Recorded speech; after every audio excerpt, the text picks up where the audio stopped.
ഞാൻ ഗന്ധർവൻ എന്ന് പറഞ്ഞൊരു പടത്തിലേ ദേവാംഗനങ്ങൾ കൈയൊഴി ആ സിറ്റുവേഷൻ അനുസരിച്ച് അങ്ങനെ ഒരു പാട്ട് ചെയ്യാൻ എൻ്റെ ഒരു അറിവ് വെച്ചിട്ട് വേറൊരു മ്യൂസിക് ഡയറക്ടർ ഉണ്ടാവാൻ പണിയാണ്.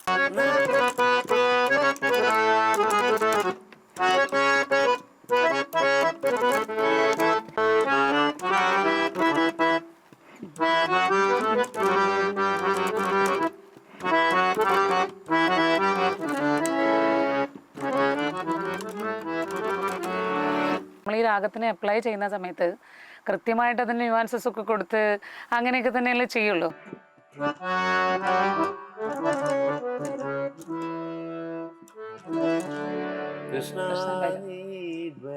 എല്ലാ സ്ഥലത്തും രാജേഷ് സാറ് ഇതേപോലെ കീരവാണി തന്നെ ഒരു ഫോക്ക് സിറ്റുവേഷനിൽ വിജയകാന്ത് സാറിന്റെ ഒരു പടത്തിൽ ഒരു പാട്ട് ചെയ്ത അന്ന് ഭയങ്കര ഹിറ്റാണ്. ചിന്നാമണി എന്നൊരു പാട്ടില്ലേ, അത് അന്ന് സത്യം പറഞ്ഞു കഴിഞ്ഞാല് എനിക്ക് കീബോർഡൊന്നും ഉണ്ടായിരുന്നില്ല ആ സമയത്ത് ഗാനം വിളിക്കും. പക്ഷെ ഞാൻ ആ പാട്ടൊക്കെ വായിക്കും, ഗാനം വിളിക്കും പറന്ന് വായിക്കുന്നുണ്ട്, കീബോർഡ് വാടകയ്ക്ക് എടുത്തിട്ടൊക്കെ പോകുന്ന സമയത്ത്. അപ്പൊ പക്ഷെ ഞാൻ ആ പാട്ട് ആദ്യമായിട്ടൊരു പ്രോഗ്രാം വായിക്കുന്നത് കൊയിലാണ്ടി എന്ന് പറഞ്ഞ സ്ഥലത്ത് നമ്മളെ ഒരു ഗാനമേളയ്ക്കാണ്. അപ്പൊ ഈ പാട്ട് മരിച്ചു വരും ദേവദാസേട്ടൻ എന്ന് പറഞ്ഞ സിംഗറൊക്കെ, അപ്പൊ അവരൊക്കെയാണ് ഇത് പാടുന്നത്. അപ്പൊ ഞാനൊരു ഹാർമോണിയായിട്ടാണ് പോയിരിക്കുന്നത്. എൻ്റെ കൂടെ അന്ന് കീബോർഡ് വേറെ ആരാണ് വായിക്കുന്നത്, റഫീഖോ അങ്ങനെ എൻ്റെ സുഹൃത്തുക്കളാണ്. അപ്പൊ ഞാൻ ഹാർമോണിയം വായിക്കും, വന്ന് വായിച്ചൊരു പാട്ട്, അതാണ് ഞാൻ കീരവാണി. എനിക്ക്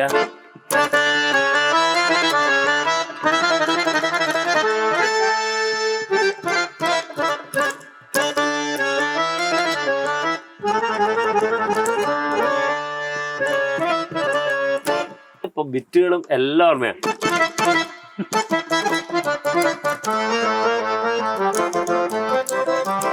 ഇതന്ന് ഗാനമേളയ്ക്ക് ബഹാട്ട് പഠിച്ച് വായിക്കാൻ, നൊട്ടേഷൻ ഒന്നും എഴുതാൻ അറിയില്ല, അങ്ങനെ വായിച്ചൊരു പാട്ടാ. ഗംഭീര പാട്ടാ അത്, SPB സാറ് പാടി. അയ്യോ, അത് ഈ ഒരു ഫോക്കിഷ് ആണെങ്കിൽ ആ ഒരു റൂട്ട് പിടിച്ചതുകൊണ്ടാണോന്ന് അറിയില്ല, ഭയങ്കര നാച്ചുറൽ സോങ് എന്നൊക്കെ പറയില്ല, ഒരു ഭയങ്കര പ്രകൃതി അങ്ങനത്തെ ഒരു പാട്ടാണ്. അങ്ങനത്തെ ഒരു പാട്ട് തന്നെയാണ് അത്. കാരണം അതൊരു വിജയകാന്ത് സാർ അങ്ങനത്തെ ഒരു നാട്ടൻ പ്രദേശത്ത് ഒരു റൊമാൻസ് ആണ്. അതിന് ഉപയോഗിച്ചിരിക്കുന്ന ടച്ചസും ചിന്നമാണി അങ്ങനത്തെ ന്യൂവാൻസസ് ഒക്കെയാണ്. അത് വേറെ പാട്ടുകളില്ല. സാഹേബ മെലഡി, മിഴിയിൽ ഇങ്ങനെ ഒരു മെലഡി, എല്ലാം ആ രാഗത്തിന്റെ പൂർണ്ണമായിട്ടുള്ള സാധനങ്ങളാണ്. പക്ഷെ ഇദ്ദേഹം അതിൽ ഫോക്കിന്റെ ഒരു എലമെന്റ് ഇങ്ങനത്തെ ബിറ്റുകളൊക്കെയാ. അതാ ഞാൻ പറഞ്ഞു, ആ രാഗത്തിനെ എങ്ങനെ കൈകാര്യം ചെയ്യണമെന്ന് കൃത്യമായിട്ട് അറിയാം. ലെജൻഡറി മ്യൂസിക് ഡയറക്ടർ അല്ലെ മ്യൂസിക് കമ്പോസർ അത് ഇളയരാജ സാർ. ഇപ്പോൾ കർണാട്ടിക് അല്ലെങ്കിൽ ഒക്കെ ഏതൊരു ഇപ്പൊ കർണാട്ടിക്കിൽ തന്നെ നമ്മൾ ഈ രാഗത്തിനെ അപ്ലൈ ചെയ്യുന്ന സമയത്ത് കൃത്യമായിട്ട് അതിന് ന്യൂവാൻസസ് ഒക്കെ കൊടുത്ത് അങ്ങനെയൊക്കെ തന്നെയല്ലേ ചെയ്യുള്ളൂ. പക്ഷെ ഇതില് ഉള്ള ഫ്രീഡം എന്ന് പറഞ്ഞു കഴിഞ്ഞാലും ഒരു യുണീക്നെസ് എന്ന് പറഞ്ഞു കഴിഞ്ഞാലും നമ്മളത് കൊടുത്ത് ഇത്രയേ ഉള്ളൂ, അത്ര മതി, അതിൽ നിർത്താൻ പറ്റുന്നുണ്ട്. അതിന്റെ ഒരു കാര്യം എന്താ പറയുക, ഇപ്പൊ പല മ്യൂസിക് ഡയറക്ടേഴ്സും നമ്മൾ കുറെ പഠിച്ചിട്ടുണ്ടാവും. മ്യൂസിക് ഡയറക്ടർ കുറെ കാര്യങ്ങൾ പഠിച്ചിട്ടുണ്ടാവും. അപ്പോൾ ഒരു സിറ്റുവേഷൻ വരുമ്പോൾ ഒരു രാഗം എടുക്കും. പല പാട്ടുകളും എനിക്ക് അങ്ങനെ തോന്നിയിട്ടുണ്ട്, ഭയങ്കര എന്താ പറയാ, അത് ആ സിറ്റുവേഷൻ ഒന്നും ചേരാത്ത രീതിയിൽ അതൊരു രാഗം. ഇപ്പം ഞാൻ പുന്നകവരാളി എന്ന് പറഞ്ഞൊരു രാഗം ഒരു പാട്ടിന് ഉപയോഗിച്ചു, അതൊരു ക്രെഡിറ്റ് എന്ന് പറയുന്ന പോലെയൊക്കെ കേട്ടിട്ടില്ല. അങ്ങനെ ആ രാഗം അപൂർവമാണ്. പക്ഷെ ആ രാഗം അപൂർവമായിട്ട് ഉപയോഗിച്ചത് ആ സിറ്റുവേഷൻ എത്ര എന്നുള്ളത് ആരും ചോദിച്ചിട്ടില്ല. ഇപ്പം രാജാ സാർ എങ്ങനെയാന്ന് അറിയാം, രാജാ സാറിന് എല്ലാരും ഇപ്പൊ ഞാൻ പറയട്ടെ, സാക്ഷാൽ ബാലമുരളീകൃഷ്ണ സാറ് പറഞ്ഞ എന്താ വെച്ചാൽ ഇതുപോലൊരു മഹാൻ ഒരു പാട്ട് പാടി എന്ന് പറഞ്ഞാൽ മഹാഭാഗ്യം എന്ന് പറഞ്ഞത് എല്ലാരെയും മുന്നിൽ വെച്ചിട്ടാ. രാജാ സാറിനെ പറയുന്നത് ആരാ നോക്കണേ, ബാലമുരളീകൃഷ്ണ സാറാ. അപ്പൊ സാറടക്കം എന്ന് പറയുമ്പോ ഇതൊരു മാസ്റ്റർ ആണെന്ന് പറഞ്ഞത്, അദ്ദേഹത്തിന്റെ അടുത്ത് ഒരുപാട് പഠിക്കാണ്ട് എന്ന് പറയുന്ന ഒരാളാണ്. അപ്പൊ ചില പാട്ട് ഇപ്പൊ നമ്മളിപ്പോ എന്റെ ഫേവറേറ്റ് രാഗം എന്നുള്ള ഒരു സബ്ജക്ട് പറയുകയാണെങ്കിൽ, രാജാ സാർ ഒരു രാഗം തെരഞ്ഞെടുത്താൽ ആ രാഗം ആ സിറ്റുവേഷൻ എന്തായിരിക്കും നോക്കിയിട്ടാ ചെയ്യാം. ഇപ്പോ നിങ്ങൾ ഗുണ എന്ന് പറഞ്ഞൊരു പടം കണ്ടില്ലേ, ഗുണ പഴയ പടം, അതില് കമലഹാസൻ സാറ് വന്നിട്ട് ആ നായികേനെ ഒരു അമ്പലത്തിൽ വെച്ചിട്ട് കാണുന്ന ഒരു സീൻ ഉണ്ടല്ലേ, അവിടെ അദ്ദേഹം ഉപയോഗിച്ചൊരു വരാളി എന്ന് പറഞ്ഞ രാഗ,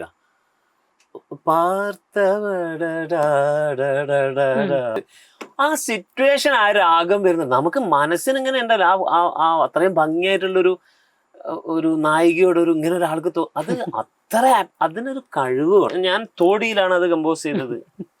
തോടിപ്പോ എന്റെ രാഗമൊന്നുമല്ലല്ലോ. അത് അതിനനുസരിച്ച് ചേരുന്ന രീതിയിൽ അത് ഉപയോഗിക്കാൻ പറ്റുക എന്നുള്ളത് ഒരു വല്ലാത്ത അവസ്ഥയാണ്. ഇപ്പം അതുകൊണ്ട് തന്നെയാണ് നമ്മൾ ബാബുഖാന്റെ പാട്ടുകൾ ഏത് പാട്ടും നമുക്ക് ഒരു പാട്ട് പോലും ഒഴിവാക്കാൻ പറ്റാത്തത്. എന്താ പറയാ, ഒരു പൂർണ്ണമായിട്ടുള്ളൊരു പാട്ടായിരിക്കും. ഒരു എന്താ പറയാ, ഇപ്പം ഏതായാലും ഒരുപാട് പാട്ട് നമുക്ക് അതിലേക്ക് വരാം, പക്ഷെ എന്നാലും പറയാം അങ്ങനത്തെ ഒരു സിറ്റുവേഷൻ. ഇങ്ങനെ ഒരു കാര്യം ഇതിനൊക്കെ ഞാൻ മനസ്സിലാക്കിയെടുത്താണ് ഒരു രാഗത്തിനെ ആവശ്യമുള്ള സമയത്ത് ഉപയോഗിക്കാൻ.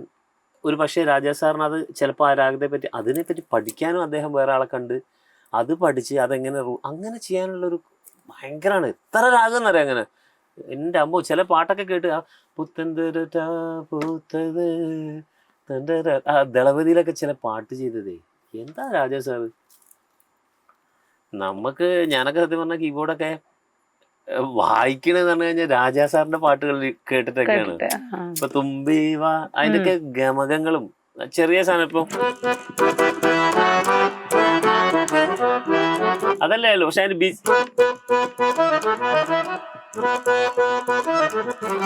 അങ്ങനത്തെ ചില അതെന്ത് ഫീലാണല്ലോ ആ ടച്ച്.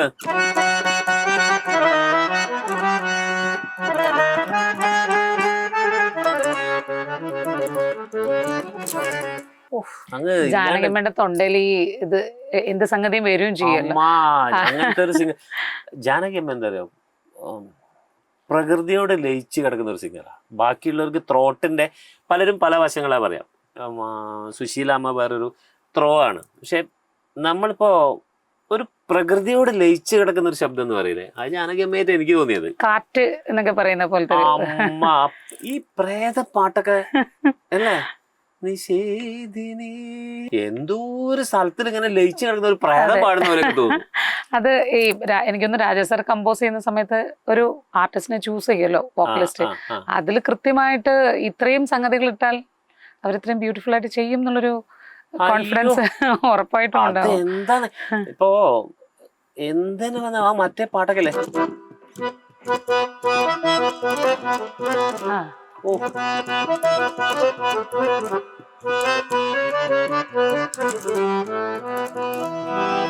എന്തിനു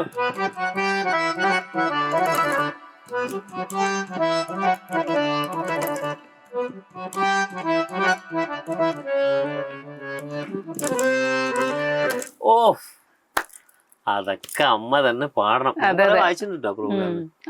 പിന്നെ എനിക്ക് ഏറ്റവും സന്തോഷം ജാനകിയമ്മ പാലക്കാട് ഒരു പ്രോഗ്രാം വന്നപ്പോ എന്റെ വൈഫും പാടുന്നുണ്ട്, ജിത എന്നാണ് പേര്. അപ്പോ ജിത പാടുന്നത് മോൾക്കൊരു 1.5 വയസ്സാ, കുഞ്ഞാ. അപ്പൊ അവള് ജിതയുടെ മടിയിൽ ഇങ്ങനെ ഇരിക്കുന്നുണ്ട്. അപ്പൊ അമ്മ തളരിട്ട കിനാക്കള് പാടിപ്പോയി, ഇവള് സൈഡിൽ നിന്ന് ഒരേ പാട്ടാ, 1.5 വയസ്സാ. അപ്പൊ പാടുമ്പോ അയ്യോ മോളെ കൊണ്ട് മടിയിൽ വെച്ചിട്ട് അവൾക്ക് ആദ്യമായിട്ട് മൈക്ക് കൊടുത്തൊക്കെ ജാനകിയമ്മ. അയ്യോ മഹാഭാഗ്യല്ലേ. എനിക്ക് മനസ്സിൽ തട്ടിയൊരു പാട്ട്. ഞാൻ ഈയിടെയും കൂടെ ഇതേപോലെ ഇങ്ങനെ ഇരിക്കുമ്പോൾ എന്തെങ്കിലുമൊക്കെ വായിച്ചിടും. ഞാൻ വായിച്ചിട്ട പാട്ടാ സന്ധ്യ കണ്ണീരിലെന്ത്, എന്തൊരു പാട്ടത്. മോളും വേദ ഇപ്പം സിംഗിങ്ങില് മോള് അവള് ഉഗ്രനായിട്ട് പാടും. എനിക്ക് ഇഷ്ടപ്പെട്ട സിംഗറാ. എനിക്ക് അവളുടെ ഒരു പാട്ട് എന്ന് പറഞ്ഞു കഴിഞ്ഞാൽ എൻ്റെ ഒരു സന്തോഷം, എൻ്റെ ഒരു സംതൃപ്തി, എനിക്ക് എൻ്റെ ജീവിതത്തിൽ കിട്ടിയിട്ടുള്ള ഒരു പുണ്യം എന്നൊക്കെ തന്നെ ഞാൻ കാണുന്നത്. പിന്നെ അവളെ സംബന്ധിച്ചത് വേറൊരു കാറ്റഗറിയാ. അവൾക്ക് അവളുടെ ത്രോട്ടിനോടോ അല്ലെങ്കിൽ എന്താ പറയാ ഇന്നത് വേണം അങ്ങനെയൊന്നുമില്ല അവള്. പക്ഷെ ഞാൻ മനസ്സിലാക്കിയതിൽ അവള് ഹരിജിയുടെ അടുത്ത് പഠിക്കുന്നുണ്ട്. അതുപോലെ അവള് യൂട്യൂബ് ചാനലൊക്കെ കണ്ട് പാകിസ്ഥാനിലൊരു സിംഗറെ കണ്ടിട്ട് എന്നോട് പറഞ്ഞു, അച്ഛൻ എങ്ങനെ ഒരു ഗായകനുണ്ട് എന്ന് കേൾപ്പിച്ചു. ഞാൻ ഇരുന്ന് കരഞ്ഞു. ഇർഷാദ് അലി മെഹദി എന്നാണ് പേര്, കേൾക്കേണ്ടതാ. അപ്പോൾ പിന്നെ എനിക്ക് പാകിസ്ഥാനിൽ കുറച്ച് ബന്ധങ്ങളുണ്ട്, കുറെ മ്യൂസീഷ്യൻസിനെ എനിക്കറിയാം, പല സ്ഥലത്തു നിന്നായിട്ട് പരിചയപ്പെട്ടു. അപ്പോൾ അവരായിട്ട് ബന്ധപ്പെട്ട് ഞാൻ ഇദ്ദേഹത്തിനെ കണ്ടുപിടിച്ച് ഇദ്ദേഹത്തിനെ എനിക്ക് വീഡിയോ കോൾ ചെയ്ത് മോളുടെ പാട്ട് കേട്ട് പിന്നെ അദ്ദേഹത്തിൻ്റെ അടുത്തും പാട്ട്. മ്യൂസിക്കലി പറഞ്ഞു കഴിഞ്ഞാൽ നമുക്ക് പാകിസ്ഥാൻ അവരുടെ ഒരു റേഞ്ചും അല്ല, ഞാൻ കരയാൻ വേണ്ടി കേൾക്കുമ്പോൾ പാകിസ്ഥാനാണ് കേൾക്കാന്ന് പറയില്ലേ. കാരണം അതിൻ്റെ ഉള്ളിൽ നിന്ന് വരുന്നൊരു സാധനം ഉണ്ടല്ലോ, അത് നമ്മൾ ഇവിടെ ഇങ്ങനെ പറയുന്ന പോലത്തെ ആഡംബരങ്ങളും വേഷങ്ങളും വിധാനങ്ങളും ഒന്നും ഉണ്ടാവില്ല. ഒരു ഇഷ്ടിക, ഈ ഇർഷാദ് അലി മെഹദി സാഹിബിൻ്റെ വീട് തന്നെ പറയണ ഒരു ഇഷ്ടിക അങ്ങനത്തെ ഒരു ലാഹോറിലാണ്. എനിക്ക് ആ വീട് കണ്ടപ്പോൾ തന്നെ സങ്കടം വന്നു. നമ്മളൊക്കെ സ്വർഗ്ഗ ലോകത്തല്ലേ എന്നുള്ളതാണ് ഈ കല കൊണ്ടേ. അദ്ദേഹം അതെ, ചെറിയ വീട്, വളരെ സോഫ്റ്റ് സംസാരം, പക്ഷെ പാടാൻ പറഞ്ഞാൽ ഹാർമോണിയത്തിൽ കൈ വെച്ചാൽ ഞാൻ സത്യം പറയാം, അദ്ദേഹം ഒന്ന് വായിക്കുന്നവരെ നമുക്ക് ഈ ജന്മത്തിൽ ചിലപ്പോൾ വായിക്കാൻ പറ്റുന്നില്ല. നമ്മളൊക്കെ ഇതിങ്ങനെ മെഴുകി പോകാന്നാണ് ഞാൻ പറയുക. എപ്പോഴും സീരിയസ് ഘട്ടത്തിലേക്ക് പോകുമ്പോൾ ഞാൻ പലപ്പോഴും ഇങ്ങനെയുള്ള ആൾക്കാരുടെ പാട്ട് കേട്ടിട്ടാണ് എനിക്ക് കരച്ചിൽ. ഞാൻ എല്ലാം കേൾക്കും, നമുക്ക് കൂടുതലായിരുന്നു. അപ്പോൾ അവിടെയുള്ള കോക്ക് സ്റ്റുഡിയോയിലെ ചില സാധനങ്ങളൊക്കെ ചെയ്ത് വെച്ചത് ഇന്നേ വരെ ഇവിടെ ഒന്നും ആ തരത്തിലുള്ള ഒരു മ്യൂസിക് ഇവിടെ ഞാൻ കേട്ടിട്ടില്ല. കോക്ക് സ്റ്റുഡിയോയില് കുറേ ഒരു കാലഘട്ടത്തിൽ സാധാരണ ആൾക്കാരല്ലേ അതെ അതെ അതെ, അവര് ആ സമയത്ത് ഒരു നല്ല ജുബയും കാര്യങ്ങളും ഇട്ടൊക്കെ വരുന്നു എന്നുള്ളൂ. പിന്നെ എനിക്ക് വളരെ ഇഷ്ടപ്പെട്ട രാഗം കല്യാണി, യമൻ ബേസ്. അതെന്താ വെച്ചാൽ ഇപ്പൊ ഞാൻ അതിന്റെ ഒരു അടിസ്ഥാനം പറഞ്ഞാൽ ഞാൻ ക്ലാസിക്കൽ കച്ചേരി ചെയ്യാറുണ്ട് ഹാർമോണിയം. അപ്പൊ ഞാൻ എപ്പോഴും വായിക്കുന്നതാണ് എന്താ പറയാ,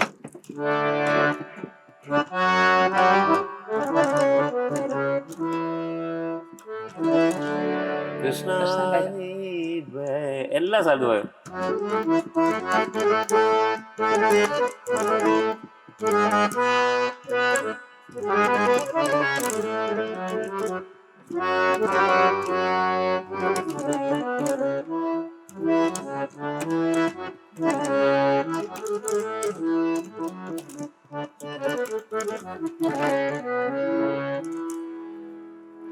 അതങ്ങനെ വരുമ്പോ അടുത്തൊരു സ്ഥലത്തേക്ക് എത്തുന്ന പറഞ്ഞാൽ ഗസലിലേക്ക് വരികയാണെങ്കിൽ മെഹദി സാബില്ലേ, മെഹദി ഹസൻ സാബ്,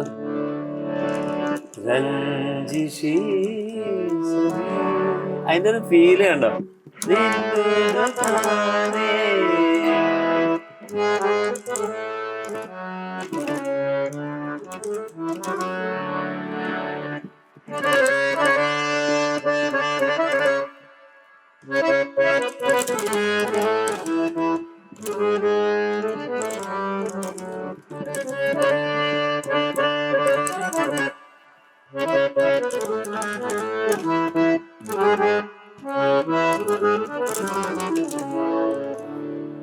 അതിൽ നിന്ന് വന്നതാണ്. അതിൽ നിന്ന് പിന്നെ അതിന്റെ ഒരു കണക്ഷൻ ആയിട്ട് നമ്മൾ വരികയാണെങ്കിൽ നമുക്ക് ഇവിടെ നിന്ന് ഭാവക്കറിയും.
ബാബുരമാഷ അങ്ങനത്തെ ഒരു പാട്ട് ചെയ്യാന്ന് പറയുമ്പോൾ നമ്മൾ നേരെ നോർത്തിൽ എത്തിയ പോലെ. എന്നാൽ ഇവിടുത്തെ സിറ്റുവേഷന് കറക്റ്റ് ആയിട്ടുള്ള പാട്ടുകൾ ഒരുപാട് പാട്ട്.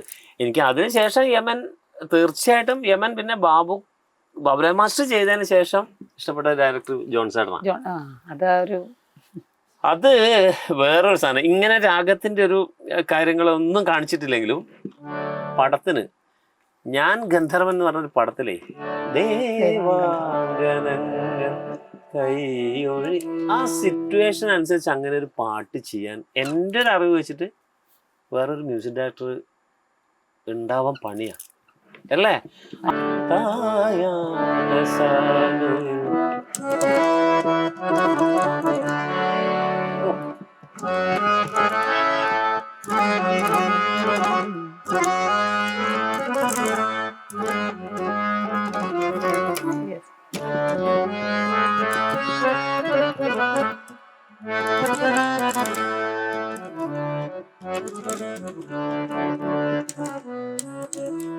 എത്ര ഒരു പാട്ട്, ഒരുപാട് പാട്ടുണ്ടായിരുന്നേ. ഇതിന്റെ ചരണം ഉണ്ടല്ലോ, അമ്മ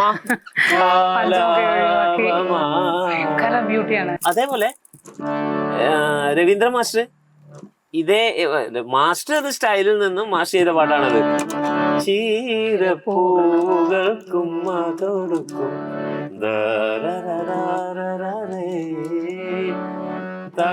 ഞാൻ ശരിക്കും ജോൺസേട്ടനാന്ന് വിചാരിച്ചു. അത് ധനം എന്ന് പറഞ്ഞ പടത്തില അത്.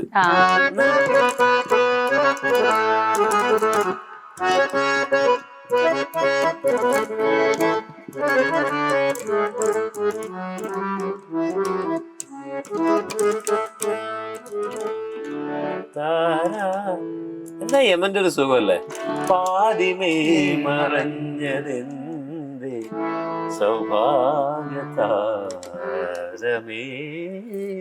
ഓ അത് ജോൺസേട്ടനാണ്. അതായത് ജോൺസൺ മാഷിന്റെ പാട്ട് ഞാൻ മനസ്സിലാക്കിയെടുത്തോളം ഈ യമനിലൊക്കെ വന്നിരിക്കുന്ന ഒരു ഹിന്ദുസ്ഥാനി ബേസ് ആണ്. പക്ഷെ രവീന്ദ്ര മാഷിനെ വരുമ്പോഴേക്കും ഒരു കർണാട്ടിക് ബേസ് ആണ് ശരിക്കും. ആ ഒരു ഗമകത്തിലുള്ള ജോൺസേട്ടൻ ശരിക്കും പറഞ്ഞാൽ ഹിന്ദുസ്ഥാനി എന്നും പറയാൻ പറ്റില്ല. ജോൺസേട്ടൻ യമന്റെ നോട്ട് ചെയ്തിട്ട് അദ്ദേഹത്തിന്റെ ഭീകരമായ ടാലൻസ് ഇല്ലേ. ഇപ്പം ദേവാംഗനങ്ങൾ അങ്ങനെ ഫ്രേസിലുണ്ട് ഒരു രാഗം ഫുള്ളി. ആളുടെ വേറൊരു കൺസെപ്റ്റാ. ആളുടെ രാഗത്തിനെ ട്രീറ്റ് ചെയ്യുന്ന രീതി ഞാൻ മനസ്സിലാക്കിയെടുത്താൽ പക്ക ആ രാഗത്തിന്റെ ഒരു ആ നോട്ടായിരിക്കും. പക്ഷെ എന്നാ നമുക്ക് മനസ്സിലാവും ചെയ്യുന്നതാണെന്ന്. ഇപ്പം പൗർണമി ചന്ദ്രിക പക്ക യമനായി തോന്നും. അത് വേറൊരു, അതായത് സിറ്റുവേഷൻ അനുസരിച്ച്.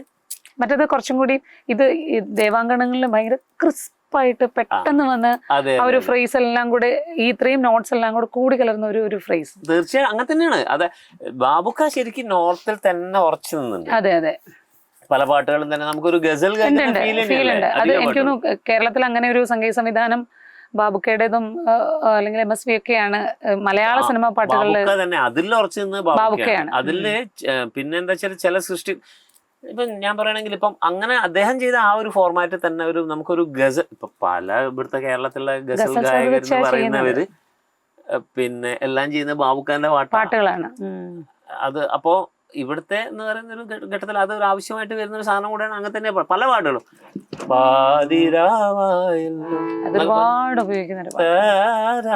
അത് മൂപ്പർ ആ രാഗത്തിൽ തന്നെ നിന്ന് ദേശം മറ്റേ ഒരു പുഷ്പം അതില്ലാത്തൊരു ഗസൽ പരിപാടി എനിക്ക് അറിയില്ല. എനിക്ക് തോന്നുന്നു നമ്മളുടെ ഇവിടെ ഗസൽ എന്ന് പറയുന്ന ഒരു ഫോം പോപ്പുലർ ആവുകയും അല്ലെങ്കിൽ അതിന്റെ ഒരു ആവശ്യകതയോ അല്ലെങ്കിൽ അതിന്റെ സുഖമുണ്ടല്ലോ, അങ്ങനെ ആളുകള് ബാബുക്കയുടെ പാട്ടുകൾ എടുത്ത് പാടി കഴിഞ്ഞാൽ ഈ ഒരു ഫീൽ കിട്ടുന്നുണ്ട്, ഒരു ആംബിയൻസ് ക്രിയേറ്റ് ചെയ്യാൻ പറ്റുന്നുണ്ട്. അതായിരിക്കാം അങ്ങനെ അഭിമാനത്തോട് ഇവിടുത്തെ ഗസൽ എന്നുള്ളത് അങ്ങോട്ട് ഒഴിവാക്കിയത് ശരിക്കും ബാബുക്ക പാട്ട്. അതെ, ബാബുക്കയുടെ അതിന്റെ കൂടുതൽ പിന്നെ ഗസൽ പരിപാടി എന്ന് പറഞ്ഞാൽ അഥവാ ഒന്നോ രണ്ടോ ഗസൽസ് അല്ലേ പാടുന്നുള്ളൂ, ബാക്കി ബാബുക്കയും പിന്നെ ചില നമ്മുടെ സൃഷ്ടികളാണ് ഗസൽ പോലെ നമ്മൾ ആക്കി അങ്ങനെ പാടുന്നതാണ്. അതിന്റെ ഫോർമാറ്റിലൊന്നും നല്ലത്. പക്ഷെ ബാബുക്ക ചെയ്ത പാട്ടുകളൊക്കെ എങ്ങനെയാണ് ഒരു ഹരിജിയുടെ പാട്ടുകൾ ഒരുപാട് വന്നതിന് ശേഷം ഈ ഗസൽ ഇവിടെ ആളുകൾ കുറച്ച് അദ്ദേഹത്തിന്റെ പാട്ടുകൾ കുറച്ചധികം അതിന് ശരിക്കും കാരണം ആരാന്നറിയോ? ഇപ്പൊ കേരളത്തിലേക്ക് ഇപ്പൊ ഒരിക്കലും നമ്മളിവിടെ ഗസൽ ആസ്വാദകരില്ല നമുക്ക് പറയാൻ പറ്റില്ല. കാരണം എന്താ പറയാ, മേദി സാബിന്റെ ഒരു കടുത്ത ആരാധക വൃന്ദം കേരളത്തിൽ പല സ്ഥലങ്ങളിലുണ്ട്. ഇപ്പം എന്നെ സംബന്ധിച്ച് ഏറ്റവും വലിയ ഗസൽ ഗായകൻ എന്ന് പറഞ്ഞു കഴിഞ്ഞാൽ മേദി സാബാണ്. എനിക്ക് എന്റെ ജീവിതത്തിൽ ഒരു നഷ്ടമായിട്ട് എനിക്ക് തോന്നിയിട്ടുള്ളത് അദ്ദേഹത്തിന് ഒരു പരിപാടി വായിക്കാൻ കഴിഞ്ഞില്ലല്ലോ എന്നുള്ളതാണ് ശരിക്കും. കാരണം അതൊരു സിലബസാ, അതിൻ്റെ ഇത്ര ശതമാനമാണ് അത് ഹരിജി തന്നെ പറയും, നമ്മൾ കേൾക്കേണ്ടതും അതാണെന്ന്. അത് മാത്രമല്ല, ഗസൽ പാടുന്നവരൊക്കെ പറയാതാ. കാരണം അത് എന്താ പറയുക, നമുക്ക് കേൾക്കുമ്പോൾ വളരെ സിമ്പിളായിട്ട് ഇങ്ങനെ തോന്നും. പക്ഷെ അതിന്റെ ഡീറ്റെയിലേക്ക് പോകുന്ന അത് പാടിയെടുക്കാൻ കേരളത്തിലൊന്നും ഒരൊറ്റ ആളില്ല. മേദി സാബിന്റെ പാട്ട് അതുപോലെ കൃത്യമായി ഒരു ഔട്ട്ലൈൻ ഒക്കെ പല സ്ഥലത്തും നമ്മൾ കേൾക്കും. എൻ്റെ കൺസെപ്റ്റാണ് ഞാൻ പറയണത്. എന്താ ഒരു ഡീറ്റെയിൽ എന്ന് അറിയാമോ? ഇപ്പോ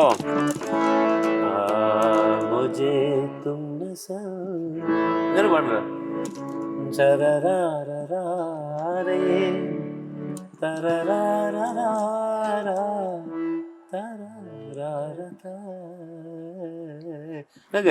മലയാളത്തിലൊരു പടത്തില് പിന്നീട് അതൊരു പാട്ടാ, ഈ ദീപനാളം. ഇതിന്റെ മൂപ്പരെ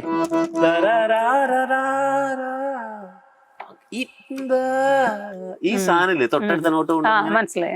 ആ ഒരു കണക്ഷൻ മേദി സാബ് പാടുന്ന കേട്ട നമ്മള് പല പാട്ടും കേട്ടു. ഈ ഒരു പാട്ടല്ല, എല്ലാ പാട്ടിലും അത് കേട്ട് കഴിഞ്ഞാൽ അതായത് എന്താ പറയാ, അങ്ങ് ഇല്ലാണ്ടായി അലിഞ്ഞു പോകുന്നൊരു പാട്ടാ മേരിസാബിന്. എന്നാലോ ഹിന്ദുസ്ഥാനിയുടെ ഗൗരവമുള്ള പോർഷൻസ്, ത്രോട്ടിന്റെ അഭ്യാസ മുറകൾ എന്നൊക്കെ പറയില്ലേ, അത് അതിൻ്റെ ഉള്ളിലുണ്ടാവും. അത് പാടണമെങ്കിൽ അത്രത്തോളം പ്രാക്ടീസ് വേണം മേരിസാബിന്റെ പാട്ട്. ചില ടിപ്പിക്കൽ ഗസൽസ് അദ്ദേഹം പാടിയുണ്ടല്ലോ, ചിന്തിക്കാൻ പറ്റില്ല നമുക്ക്. ഇതേ MLA ഇപ്പൊ നമ്മൾ ഈ പാടിയതൊക്കെ ഒരു മൂഡ്, ദേവാ അല്ലെങ്കിൽ ഇതിലാണ് രാജസാറിന്റെ ഒരു എന്താ പറയാ, ഒരു ഭയങ്കര ഐഡന്റിറ്റി ഭയങ്കരമായിട്ടുള്ള ഒരു പാട്ടാണ്. ചിന്തിക്കാൻ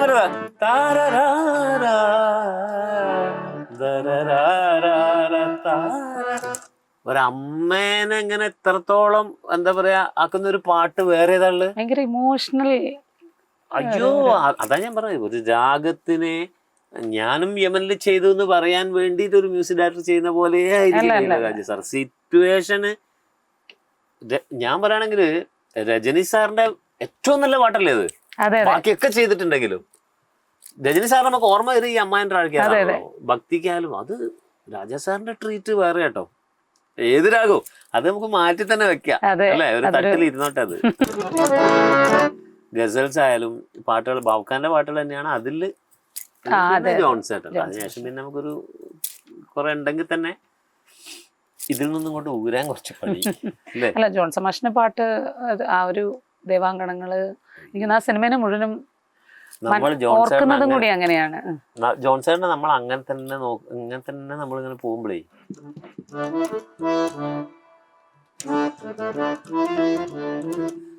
എങ്ങനെയല്ല ഇങ്ങനെ തോണി എന്നൊക്കെ പറഞ്ഞിട്ടേ ഓരോരോ ആ തങ്കത്തോണി എന്ന് പറഞ്ഞ സാധനം വന്നത്, ആ പടം മൊത്തം നമുക്ക് വന്നു അല്ലേ.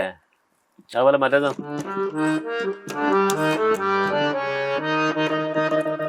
ആ സാധനം വന്നു, ആ പടം മൊത്തം വന്നു.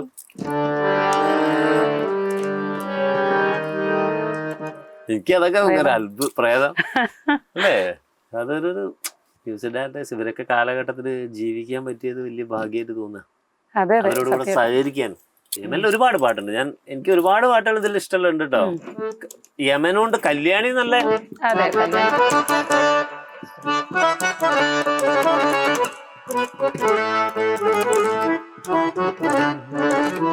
കല്യാണി. പക്ഷെ അത് വായിക്കുന്നതിന്റെ അതില് നമ്മള് കർണാടകയിൽ പോയി വേറെ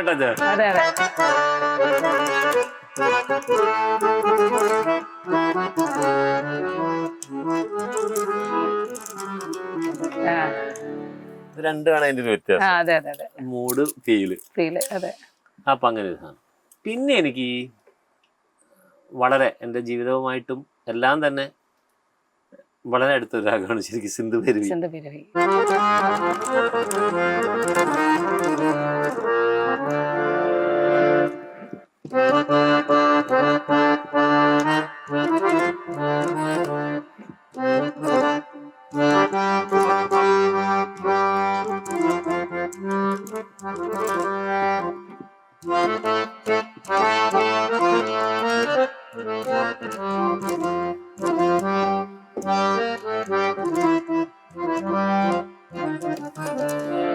ഈ പാട്ട് വായിക്കാനും പണി, തൊട്ടടുത്ത് ഇങ്ങനെ സാധനം.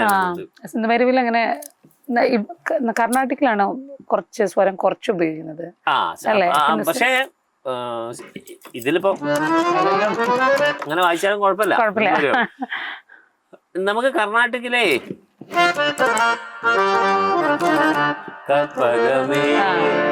അത് പിന്നെ ഭജന് മറ്റേ വിശ്വേശ്വര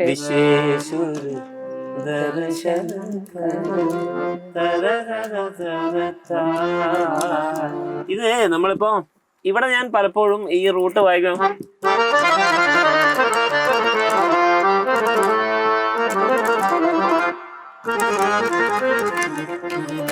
അത് ഞാൻ അവിടെ നോർത്തിലാ കേട്ടേ. അതാ ഞാൻ ചോദിച്ചത്, ഒരു വ്യത്യാസമുണ്ട് പ്രയോഗത്തിൽ. അത് അങ്ങനത്തെ ഒരു സാധനം. ഇതിപ്പോ നമ്മള് വായിച്ചാൽ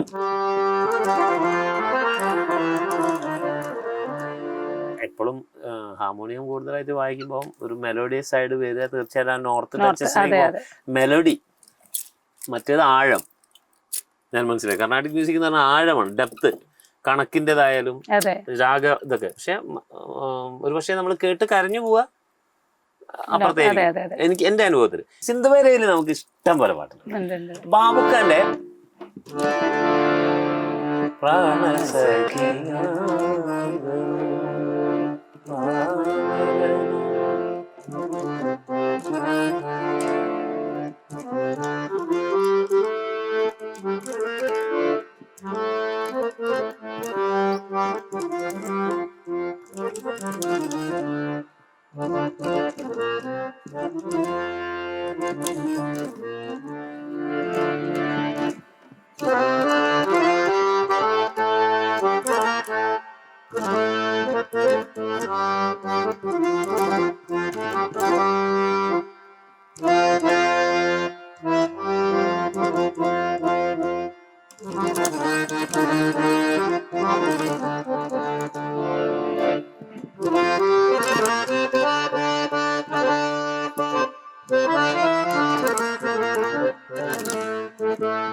അത് കേട്ടാ നമ്മള് ഒരു കഥ കേട്ടിട്ടുണ്ട് കേട്ടിട്ടുണ്ട്.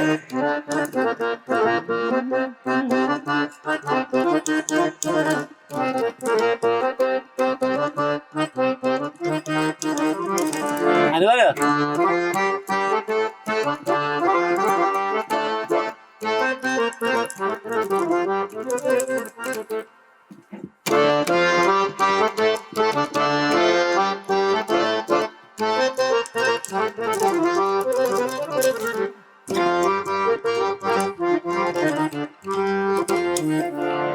ഇന്ന് എനിക്ക് ഭയങ്കര ഇഷ്ടപ്പെട്ട പാട്ടാണ്. ഞാൻ പലപ്പോഴും വായിക്കാനുള്ള ഒരു പാട്ടാ. അതുപോലെ അതിനുശേഷം ഇങ്ങോട്ട് കുറെ പേര് ചെയ്തിട്ടുണ്ട്. ഇപ്പം സിന്ധുഭൈരവിയിൽ ഒരുപാട് നമ്മളെ വിട്ടുപോയിട്ടുള്ള മഹാനായ ഗായകൻ ജയേന്ദ്ര സാറ്, സാറ് പാടിയിട്ടുള്ള മറ്റേ എം എസ് വി സാറ് കമ്പോസ് ചെയ്ത ഒരു പാട്ട് ഭീകര പാട്ടല്ലേ.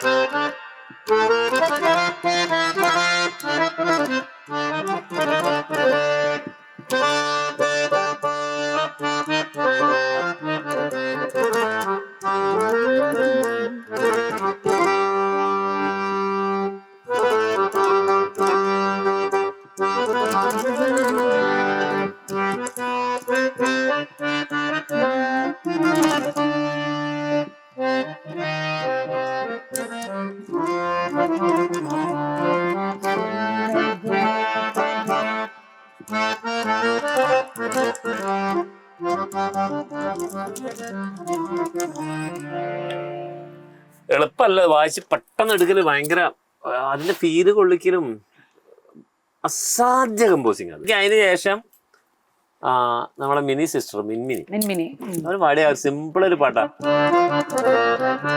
അതൊരു എവർഗ്രീൻ സോങ്ങാണ്.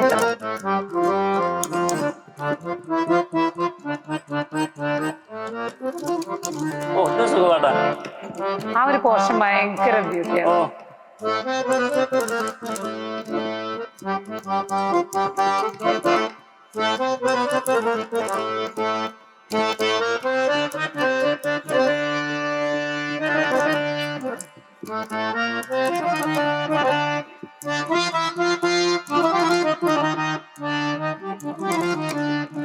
കിടലൻ പാട്ടാ, എനിക്ക് ഭയങ്കര പാട്ടാണ് മിൻമിനി. ആ വോയിസും ഇതിപ്പോ സ്വർണ്ണലതയുടെ വോയിസ് എന്നൊക്കെ പറഞ്ഞ പോലെ ഭയങ്കര വ്യത്യാസമുള്ള ഗായികയുടെ പേര് വെച്ചാൽ മിൻമിനിയുടെ പേര് പറയാം. കാരണം ഉഗ്ര സിംഗറാ അവര്. എന്താ പറയാ, നമ്മള് പലപ്പോഴും അവര് 100 കണക്കിന് പാട്ട് തമിഴിൽ പാടിയിട്ടുണ്ട് മിനി സിസ്റ്റർ. അപ്പൊ അവരൊന്നും ഇവിടെ പാടിയിട്ടുള്ള പാട്ടുകൾ ശരിക്കും ഇവിടെ കേട്ടിട്ടില്ല. പിന്നെ എനിക്ക് സങ്കടം എന്താ വെച്ചാൽ അവർക്കൊന്നും കൃത്യമായിട്ടുള്ള ഒരു അംഗീകാരം ഇവിടെ കിട്ടിയിട്ടില്ല. എത്ര പാട്ടാണ് ഇതൊരു പാട്ടിനല്ലേ. അയ്യോ, ഇത് എന്തൊരു ഒരു കോമ്പോസിഷൻ വൈസും ഒരു സിംഗിങ്ങിന്റെ വേറൊരു സാധനമാണ് അല്ലേ. ശരിക്കും ബാലകൃഷ്ണ മാസ്റ്റർ ചെയ്ത. അതെ, സിംഗിങ് വൈസും ഈ പറഞ്ഞ പോലെ ഭയങ്കര ഐഡന്റിറ്റി പാടിയിരിക്കുന്ന ബ്യൂട്ടി നിന്നെ തരോട് അങ്ങനെ പാടിയിരിക്കുന്ന ഒരു ടിപ്പിക്കൽ സിന്ധു ഭൈരവിയുടെ ഒരു സാധനം അല്ല അത്. അല്ല ഒരു സിമ്പിൾ സാധനം ഇങ്ങനെ പാടിയേക്കണല്ലേ. സിന്ധു ഭൈരവിക്ക് എനിക്കൊന്ന് ഒരു ഈ പറഞ്ഞ പോലെ ഹീരവാണി എന്നൊക്കെ പറയുന്ന ഒരു എല്ലാം പറ്റും, ഫോക്കിഷ് ആയിട്ടും പറ്റും, ഹിന്ദുസ്ഥാനിയിലും പറ്റും, കർണാട്ടിക്കിലും പറ്റും, എല്ലാത്തിലും അതായത് സിനിമാ സംഗീതത്തിനൊരു അത്യാവശ്യം ഒഴിവാക്കാൻ പറ്റാത്ത ഒരു എല്ലാ സിനിമയിലും വിഷമമുണ്ടല്ലോ. വിഷമം ഇപ്പൊ ഞാൻ പറയട്ടെ, ഇന്ന് എന്റെ അങ്ങനത്തെ പാട്ടുകളൊക്കെ വേറൊരു മൂഡ്. രാജസാറ് ചെയ്തിട്ടുണ്ടാവും, സിന്ധു പേരിൽ ഉണ്ടാവുമല്ലോ, ഉണ്ടല്ലോ.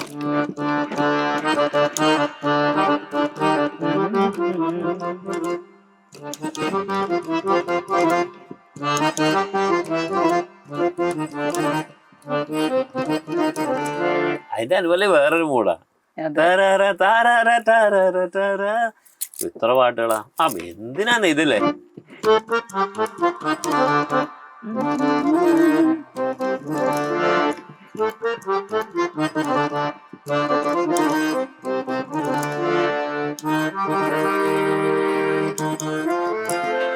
അതാണ് ഇളയ സാറ്.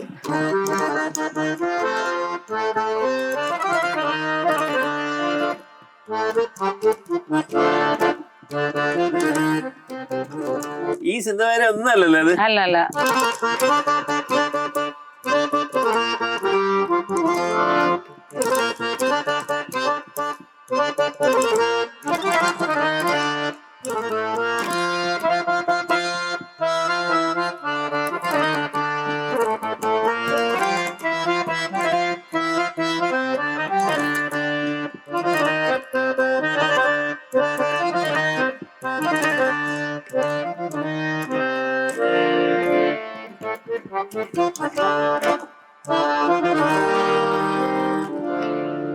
അതെന്താ വെച്ചാല് ആ രാഗം വിത്ത് കോഡ്സ്.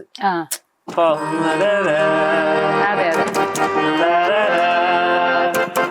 ഇങ്ങനെ വേറൊരു പാട്ട് കാണിച്ചില്ല. ഈ ഫ്രേസിന്റെ എൻഡിലൊക്കെയാണ് ഭയങ്കര ഓപ്പൺ ആക്കി വെച്ചിരിക്കുന്നത്. അതൊരു വേറെ ട്രീറ്റ്മെന്റ് ആണ്. അത് എനിക്ക് തോന്നുന്നു ബ്യൂട്ടിഫുൾ സോങ് അല്ലേ സിന്ധു ഭൈരവിയിലുള്ള.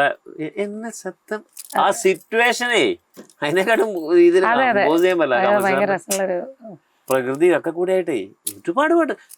അതായത് ഇവരൊക്കെ ചെയ്താലും അദ്ദേഹം ഒരു രാഗം എടുത്ത് ചെയ്യും. ഞാൻ പറഞ്ഞല്ലോ, അദ്ദേഹം ഒരു രാഗം എടുത്ത് ചെയ്യുമ്പോ അത് ഞാൻ സിന്ധു ഭൈരവിയിൽ ഒരു പാട്ട് ചെയ്തിട്ടെന്ന് പറയാൻ വേണ്ടിട്ടല്ല, സിനിമയ്ക്ക് വേണ്ടിയില്ല.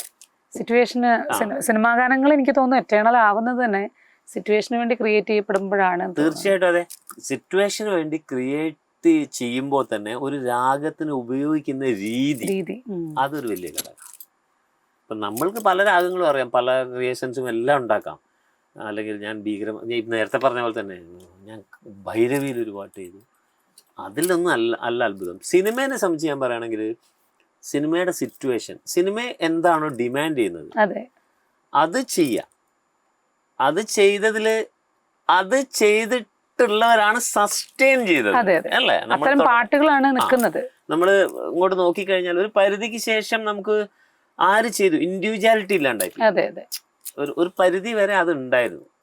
ഒരു പരിധിക്ക് ശേഷം എല്ലാവരും മഹത്തായ സൃഷ്ടികളൊക്കെ ഉണ്ടാക്കിയെന്ന് നമ്മൾ അവകാശപ്പെടുമ്പോഴും അതൊന്നും സ്മരിക്കാനില്ലാണ്ടായി പോകുന്നൊരവസ്ഥ ഉണ്ടായി. അത് പടത്തിന്റെ സിറ്റുവേഷനിൽ അത് ആപ്റ്റ് ആവാത്തനെ കൊണ്ടോ.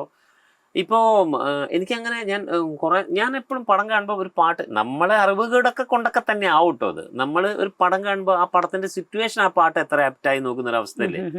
അപ്പൊ തങ്കത്തോണി അതിന്റെ മേലെ ഇനി ഒരു മ്യൂസിക് ഡയറക്ടർക്ക് ആ പാട്ടിന് പകരമായിട്ട് ഒരാൾക്കും ചെയ്യാൻ പറ്റില്ല എന്ന് വിശ്വസിക്കുന്ന ആളാണ്.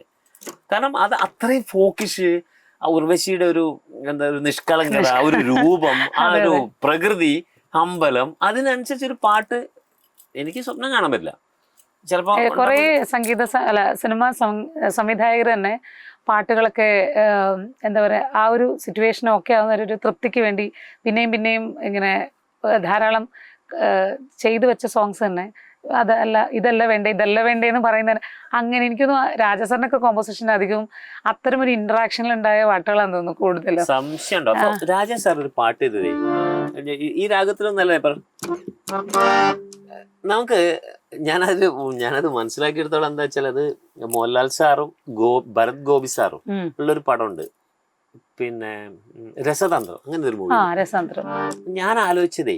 അപ്പം ഒരു ഒരു ഒരു അവസ്ഥയായിരിക്കും അത്. കാരണം എന്താ പറയുക, ഗോപി സാർ അച്ഛനും മകനും കൂടെയുള്ള ഒരു കളി എന്ന് കഴിഞ്ഞാൽ അത് ഗോപി സാറ് മരിച്ചതിന് ശേഷമാണ് ഈ പാട്ട് ആലോചിക്കുന്നത്. അപ്പൊ അങ്ങനെയൊക്കെ ഒരു സിറ്റുവേഷൻ വരുമ്പോൾ ഞാൻ ചിന്തിച്ചു നോക്കിയതാട്ടോ. ഏതൊരു പ്രൊഡ്യൂസറായാലും ഡയറക്ടറായാലും ഇപ്പൊ രാജ സാറ് സ്വാഭാവികമായിട്ട് അത് ഞാൻ മനസ്സ് കണ്ടതാണേ. കമ്പോസ് ചെയ്യുമ്പോ ഇങ്ങനെ ഒരു ട്യൂണ് വായിച്ചാൽ ആർക്കും ദേഷ്യം വരില്ലേ? അവരത് പറയുന്ന ഒരു കാര്യങ്ങൾ ആലോചിച്ച് നോക്കിണ്ടോ? അച്ഛൻ മരിച്ചിട്ട് അങ്ങനെ ഭയങ്കര ഫീലിലൊക്കെ പറയുന്ന ഒരു ഡയറക്ടറും പ്രൊഡ്യൂസറൊക്കെ പോയി പാടുമ്പോ മൂപ്പരേ അങ്ങനെയല്ല പാട്ട്. പക്ഷെ അതിന്റെ ഗൗരവം ഞാൻ രാജ സാറിന്റെ കാലിൽ അപ്പ കണ്ടാ കിടന്നിട്ട് അവിടെ അറിയാം.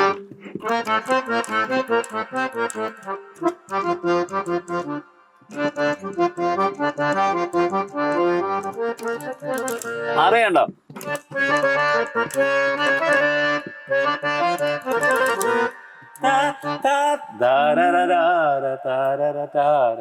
അച്ഛന്റെ പുണ്യമല്ലേ എന്ന് പറഞ്ഞൊരു സാധനേ കമഴ്ന്ന് കിടക്കില്ല നമ്മള്.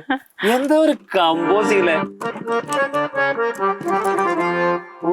കുങ്കുമപ്പൂ, അങ്ങനെ ഒരു എന്താ പറയാ, അങ്ങനെ ഒരു തല ആലോചിക്കാൻ പറ്റില്ല. ഡയറക്ടർ ബ്രില്യൻസ് തന്നെയാണ് അത്. അച്ഛന്റെ പുണ്യമല്ലേ എന്ന് പറയുന്നൊരു സാധനം എപ്പോഴാ കൊണ്ടുവച്ച് വെക്കണം? പൂ കുങ്കുമപ്പൂ. അപ്പൊ അദ്ദേഹം ചിന്തിച്ചിട്ടുണ്ടാവുക ഒരു അച്ഛനും മകൻ തമ്മിലുള്ള ഒരു കളി. ആ കളിക്ക് ഇങ്ങനെ ഒരു സാധനം തുടക്കം അങ്ങനെ വരും ചെയ്തു.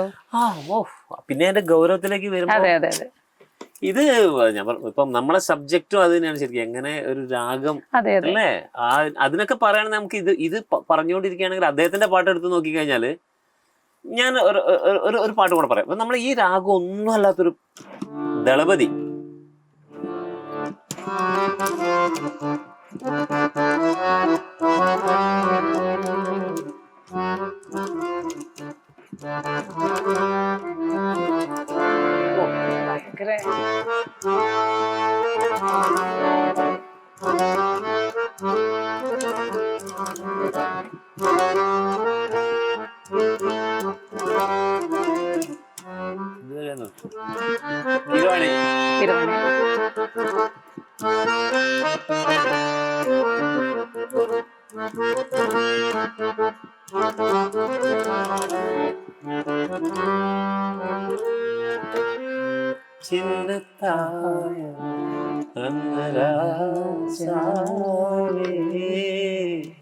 ഒരു കുട്ടിക്ക് ചെയ്യാൻ പറ്റില്ല അതിന് മേലെ. ഞാൻ ആ പടം കണ്ടതിന് ഞാൻ പറയുകയാണെങ്കിൽ ആ പടത്തിന് രാജാ സാറിന് ഓസ്കാർ വീട്ടിൽ കൊണ്ടുപോയി കൊടുക്കണം.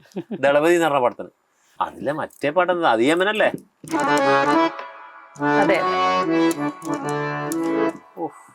അതിന്റെ അനുപല്ലവേ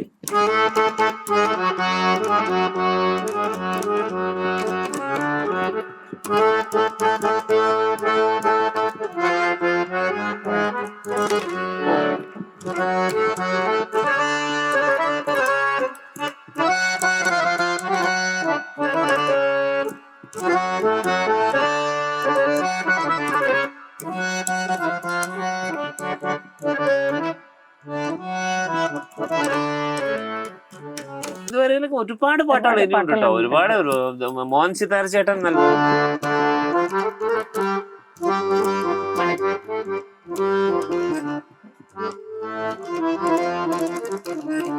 അതേപോലെ എനിക്കിങ്ങനെ പ്രകൃതിദത്തമായിട്ട് ഭയങ്കര ഇഷ്ടമുള്ള രാഗം പഹാടി. ഞാന് കഴിഞ്ഞൊരു ദിവസം ഒരു സോഷ്യൽ മീഡിയയിൽ ഒരു പാട്ട് പ്രസന്റ് ചെയ്യാണ്. ഒരു ജാവേദ് അലി എന്ന് പറഞ്ഞ സിംഗർ പ്രസന്റ് ചെയ്തതാണ് ലൈവ്. ഞാനൊരു പക്ഷേ ഒരു ഫിലിം സോങ് ലൈവ് എനിക്ക് കുറേ കാലത്തിന് ശേഷം അങ്ങനെ ഒരു സാധനം ഇഷ്ടപ്പെട്ടൊരു ലൈവാണ്. പാട്ടിലേക്ക് ഞാൻ വരാം. ഞാൻ കുറച്ച് പഹാടി വായിച്ചിട്ട് ആ പാട്ടിലേക്ക് വരാം. അപ്പം അതിൻ്റെ ഒരു വ്യത്യാസം അറിയും.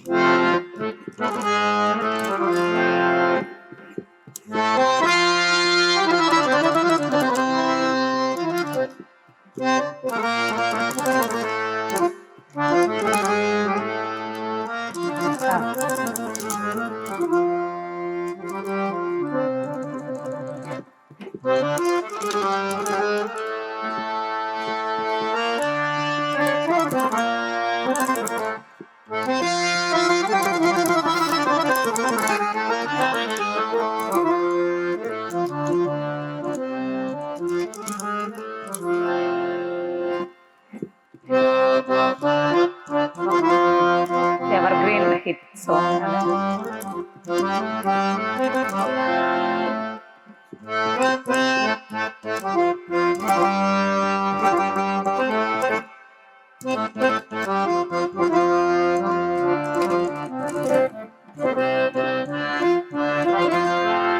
എന്തായാലും പാട്ട് അതും അനുകരിക്കാൻ പറ്റാത്തൊരു ശബ്ദം. അയ്യോ, വേറൊരു പടം എന്തിനാ സംഗതിയും മൃഗയും അപസ്മാരം ഒന്നും വേണ്ട.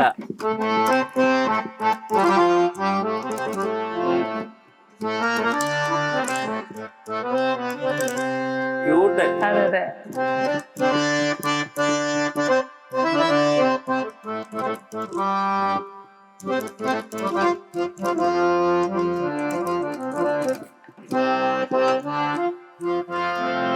ഭയങ്കര, ഞാനത് ആ ലൈവ് കണ്ടിട്ട് ഒരു ലൈവ് മ്യൂസീഷ്യൻസിനെയും കണ്ടിട്ട് ഒരു ഫ്ലോട്ടിസ്റ്റ് ഒക്കെ വായിക്കുന്ന കണ്ടിട്ട് തരുത്ത് പോയി.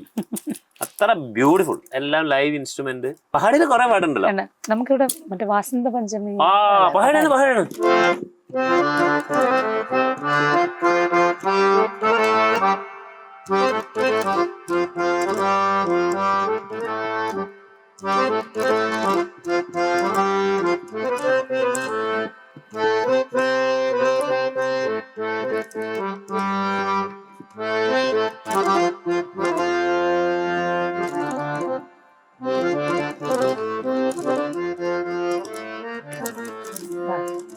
നല്ലൊരു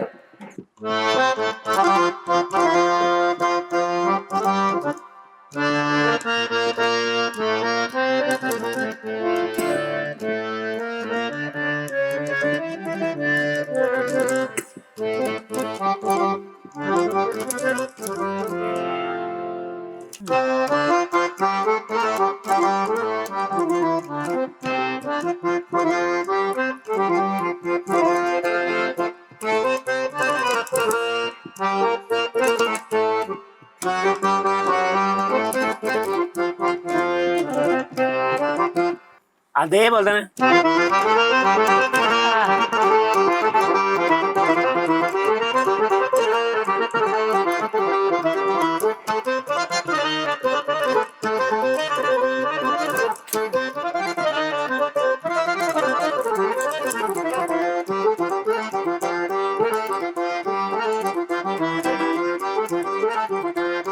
പാടി. പഹാടി. പിന്നെ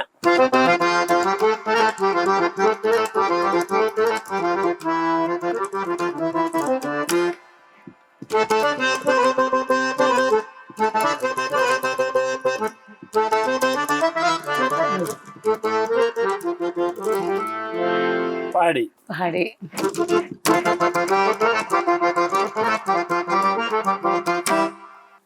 പഹാടി ഒരുപാട് ഒരുപാട് പാട്ടുണ്ട്. എന്താ പറയാ, പ്രകൃതിയായിട്ട് ഭയങ്കര ശരിക്കും നമ്മള് വായിച്ചു പറയേ ഒരു കുയിലൊക്കെ പോവാണ്.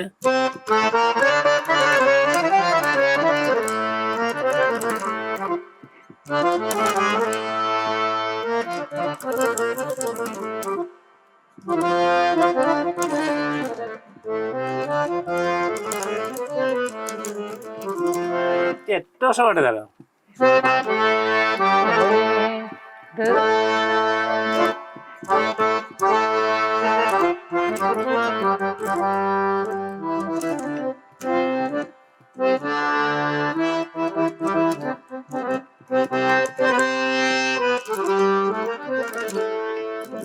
രാജിയുടെ മറ്റേ വോയിസ് ആ തുടക്കം തന്നെ.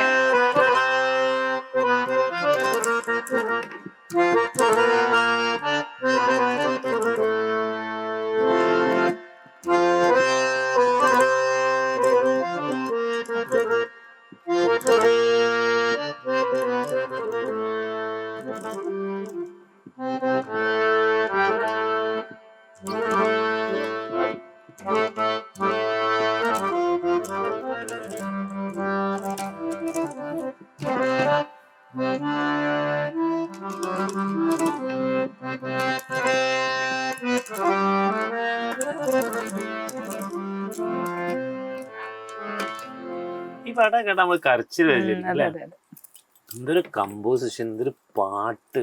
ലതാജി എന്ന് പറഞ്ഞാൽ പിന്നെ സരസ്വതി ആണല്ലോ. തുടക്കം തന്നെ ഒറ്റ ഒറ്റൊരു ഇതിൽ തന്നെ അത് വേറെ ഒന്നും ചെയ്യാൻ പറ്റില്ല. ആ സാധനം പാടാം, അതിന്റെ ഉള്ളിലുള്ളൊരു എന്തോ ഇതൊന്നും പകരം വെക്കാൻ ആൾക്കാരില്ല എന്ന് പറയുന്ന ഒരു വിഭാഗത്തിൽപ്പെട്ട ഒരു കാറ്റഗറി ഉണ്ട്. ഞാൻ മനസ്സിലാക്കിയെടുത്തോളം ഇപ്പൊ നമ്മളെ വിട്ടുപോയ ഷക്കീർ ഹുസൈൻ സാർ, അതിന് ഇനി പകരം വെക്കാനില്ല. ലതാജി പകരം വെക്കാനില്ല. വിട്ടുപോകാത്ത സച്ചിൻ ടെണ്ടുൽക്കർ പകരം വെക്കാനില്ല, അല്ലേ? ഇതൊക്കെ ഓരോരോ നമ്മൾ മനസ്സിലാക്കുമ്പോഴേ ചെയ്തു വെച്ചേക്കണ കാര്യങ്ങൾ അതൊക്കെ വളരെ അപൂർവമായിട്ടാണ്. ഈ പഹാടി എപ്പോഴും നമുക്ക് യമൻ ഇതൊക്കെ നമുക്ക് ജീവിതവുമായിട്ട് വളരെ ബന്ധപ്പെട്ട്.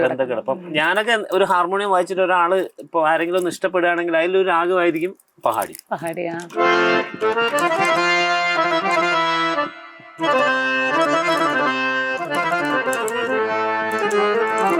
ഈ നോട്ടൊക്കെ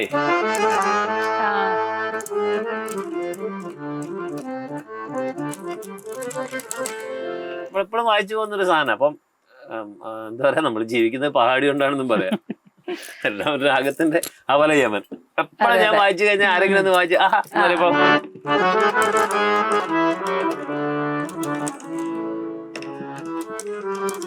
ഇങ്ങനെയൊക്കെ വായിക്കുമ്പോ ഓ സവാഷ് പറഞ്ഞു, അതിന് എന്റെ ക്രെഡിറ്റ് അപ്ലൈ ചെയ്യുന്ന രീതി എന്ന് പറയുന്ന പോലെ. പിന്നെ സിന്ധുഭൈരവി ഓഫ് കോഴ്സ്. അതെ, സിന്ധുഭൈരവി ഭയങ്കര എനിക്ക് തോന്നുന്നത് എന്താ അറിയോ, നമ്മൾക്ക് ഈ നമ്മളുടെ ഇമോഷന് നമ്മൾ കരയുകയാണെങ്കിൽ നമ്മൾ എനിക്കൊന്ന് ഒരു കരച്ചിലിന്റെ ഒരു അളവുണ്ടല്ലോ. ഇത്ര വിഷമം എന്ന് വന്നിട്ടുള്ള കരച്ചിലും അല്ലാതുള്ള ചെറിയ കരച്ചിലും എന്നൊക്കെ എന്ന് പറഞ്ഞാൽ ഈ ചില രാഗങ്ങള് അത്ര വലിയ കരച്ചിലിനൊക്കെ ഈ സിന്ധുഭൈരവി ഒക്കെ വെക്കണം. സിന്ധുഭൈരവി പെരുങ്കരച്ചിലിന് ഉപയോഗിക്കാം, ചെറിയ കരച്ചിലിന് ഉപയോഗിക്കാം, രണ്ടും ഉപയോഗിക്കാം. ഓ മറ്റേ ശിവരഞ്ജിനി എന്ന് പറയുന്ന കരച്ചിലിന് മാത്രമാണ് ഉപയോഗിക്കുക, കോമഡിക്കൊന്നും പറ്റില്ലല്ലോ. നാടകത്തിന് കരഞ്ഞ് കുത്തുവാള എടുക്കും. മറ്റേത് എന്തിനു ഉപയോഗിക്കാം, ഈ നോട്ട് മൊത്തം സിന്ധുഭൈരവി എല്ലാം ഉണ്ടല്ലോ, അത് കാരണം നമുക്ക് എങ്ങനെ വേണം ഉപയോഗിക്കാം. അങ്ങനെ വന്നു കഴിഞ്ഞാ ഇതായിപ്പം മറ്റേ അപ്പളെ എല്ലാത്തിനും പറ്റുന്ന ഒരു രാഗമാണ് അത്. ശരി അറേഞ്ച് ചെയ്യുന്ന പോലെ.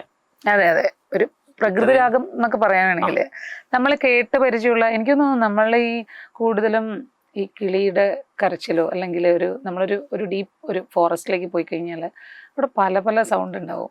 അപ്പൊ ആ ഒരു സൗണ്ട് ശരിക്കും പറഞ്ഞാൽ ഇങ്ങനത്തെ കുറെ രാഗങ്ങൾ വെച്ചിട്ട് നമ്മൾ കമ്പയർ ചെയ്യാനൊക്കെ പറ്റും. അത്രത്തോളം കണക്ഷനാണ് അതും ഈ എനിക്കൊന്ന് അത്തരമുള്ളൊരു പ്രകൃതി രാഗങ്ങൾ എന്ന് വേണമെങ്കിൽ പറയാം. ആ രാഗങ്ങളിലാണ് എനിക്കൊന്ന് കൂടുതലും ഇമോഷൻസിനെ പോർട്രേ ചെയ്യാൻ പറ്റുന്നത്. അത് നമ്മളെ ഒരു ജീവശ്വാസവുമായിട്ട് ബന്ധപ്പെട്ട് കിടക്കുന്ന കുറെ സംഗതികൾ. നമുക്കിപ്പം ഞാൻ പറഞ്ഞല്ലോ പഹാടി, നമ്മളൊരു പാടത്ത് കൂടെ പോകുമ്പോ ഒരു ഫ്ലൂട്ടിസ്റ്റ് ഒരു ഫ്ലൂട്ടിൽ നിന്ന് ഒരു ശബ്ദം ഇങ്ങനെ പഹാടി വരും, അതായിട്ട് ലയിച്ചു പോകും. ലയിച്ചു പോകും. അങ്ങനത്തെ ഒരു സാധനമാണത്. ഈ പറഞ്ഞ പോലെ തന്നെ സിന്ധുഭൈരവി എല്ലാത്തിനും ലയിപ്പിക്കാം. യമനായാലും എല്ലാം രാഗത്തിന്റെ ഗൗരവപരമായ നമ്മുടെ മനുഷ്യന്റെ മനസ്സിലുള്ള ഓരോ ഫീലിങ്സ് അപ്ലൈ ചെയ്യാൻ പറ്റുന്ന ബെസ്റ്റ് 3 മരുന്നാണ് ഈ രാഗങ്ങള്. മ്യൂസിക് ഏതാണ് എന്നാലും നമ്മൾ കൂടുതലായിട്ട് പറയുമ്പോഴേ ബാബു രാജ മാസ്റ്റർ ബാബുഖാന്ന് പറയുമ്പോൾ നമുക്ക് 2 രാഗം പെട്ടെന്ന് വരാം, യമനും സിന്ധുഭൈരവി അല്ലേ. എവിടെ പോയി കഴിഞ്ഞാൽ നമ്മൾ എന്ത് പരിപാടി ചെയ്യും, പ്രാണസഖി അത് തുടക്കം തന്നെ വായിക്കാൻ പറയും പല സ്ഥലത്തും. ഞാൻ ആലോചിക്കാം അതിന്റെ ഒക്കെ റീച്ച്. ഇപ്പൊ ലൈവ് പ്രോഗ്രാമിന് പോകുമ്പോ ഇപ്പൊ ഞാൻ ഈയിടെയായിട്ട് ഇപ്പൊ കഴിഞ്ഞ ദിവസം കോഴിക്കോട് ജില്ലയിൽ മേപ്പയൂർ എന്ന് പറഞ്ഞ സ്ഥലത്തൊരു മേപ്പയൂർ ഫെസ്റ്റിന് പോയി. ഭയങ്കര പ്രളയമായിരുന്നു അവിടെ, അങ്ങനത്തെ ഒരു സ്ഥലം. അപ്പൊ ഞങ്ങൾ പോയതൊരു ഫ്യൂഷൻ ത്രികായ എന്ന് പറഞ്ഞാൽ ഞാൻ മട്ടന്നൂർ ശങ്കർ ആ ഒരു ടീമിന്റെ പ്രോഗ്രാമാണ്. അപ്പൊ ഒരു പക്ഷേ ആ ഏരിയയിൽ ഇങ്ങനത്തെ ഒരു പ്രോഗ്രാമേ നടന്നിട്ടില്ല. കാരണം ചെണ്ടയും കീബോർഡും ഇതെന്താവും. പക്ഷെ ഇത് അറിയാൻ വേണ്ടി അവിടെ എത്രയോ പേരാ വന്നത്. ഞാൻ ആലോചിക്കുകയാണ് അന്ന് അവിടെ നിന്ന് കിട്ടിയ ഒരു ട്രീറ്റ് ഉണ്ടല്ലോ. അപ്പം ഈ സെക്ഷൻ എല്ലാം അവർ ഏറ്റെടുത്തു എന്നുള്ളതാണ്. ശരിയായ മ്യൂസിക് ശരിയായ അളവില് അവർക്ക് ഏതൊരു പ്രേക്ഷകന് കൊടുത്താലും ഉണ്ടല്ലോ, നിങ്ങൾ എവിടെ പോയി കൊടുത്താലും അവരത് ആസ്വദിക്കുന്നുള്ളതിന്റെ 101% തെളിവായിരുന്നു അത്. ആ ഏരിയയിൽ ഗാനമേള മാത്രം നടക്കുന്ന സൈഡാ. ഞങ്ങൾ രാഗത്ത് ഇപ്പൊ ഷൺമുഖ പ്രിയരുടെ രാഗമാണ് ഞങ്ങൾ തുടങ്ങി. ചാരുകേശി രാഗത്തിന് ബേസ്ഡ് ആയിട്ട് ഇങ്ങനെ പോകുന്നതിന്റെ ഇടയില് ഇതൊക്കെ കഴിഞ്ഞ് ഞങ്ങൾ വരുന്നത് ഡെഫിനറ്റ് ആയിട്ട് അവർ ഏതൊരു ഇവിടെയും ഇപ്പൊ നമ്മളിവിടെ പ്രോഗ്രാം ചെയ്യുമ്പോൾ ഒരു 10, 200, 300, 400 പേരൊക്കെയാണ് നമുക്കൊരു പക്ക ഫ്യൂഷൻ ആയിട്ട് ചെയ്യാം. അതല്ലെങ്കിൽ ഈ മനസ്സിൽ തട്ടിയ സിനിമാ പാട്ടുകൾ എല്ലാ സ്ഥലത്തും വേണം. അത് നിർബന്ധമായിട്ടുള്ള ഒരു കാര്യമാണ്. അപ്പൊ അങ്ങനെ ഒരു സെഷൻ ഉണ്ട് നമ്മളിൽ. അപ്പൊ എൻ്റെ അടുത്ത് ഒരു കുട്ടി ഹാർമോണിയം ഇല്ലേ, ഞാൻ അതുമായിട്ട് ഇറങ്ങിപ്പോയി. ഒരു 50ഓളം മിനിറ്റാ എന്നെ ജനങ്ങൾ വായിപ്പിച്ചത്. ഞാൻ അവിടെ ഇരുന്നിട്ട് എനിക്ക് അഭിമാനമാണ് അതിൽ. കാരണം അങ്ങനെ ഒരു സാധനത്തില് യൂത്ത്, അതായത് കുഞ്ഞു കുട്ടികൾ മുതൽ അങ്ങ് അറ്റം വരെ അവിടെ കമ്മിറ്റിയിലുള്ള കുറെ പ്രായമുള്ള ആൾക്കാരും അവര് പറയുന്നതെല്ലാം ഞാൻ വായിക്കും. ചോദിച്ച പാട്ടുകൾ ഏതാ, ഇപ്പൊ ഈ വായിച്ച പാട്ടുകളൊക്കെ ഇതൊക്കെയാണ് അവർ ചോദിക്കുന്നത്. അതിൽ തീർച്ചയായിട്ടും യങ്സ്റ്റേഴ്സ് ആയിട്ടുള്ള ഒരു പടകാളി അതും വായിച്ചു. ഇതൊന്നും ഒരു തെറ്റല്ല, അവർക്ക് വേണ്ടതാ നമ്മൾ കൊടുക്കുന്നത്. പക്ഷെ 99% ആൾക്കാരും പഴയ പാട്ടുകൾ, മഞ്ഞണി ഇങ്ങനത്തെ പാട്ടാ ചോദിക്കണത്.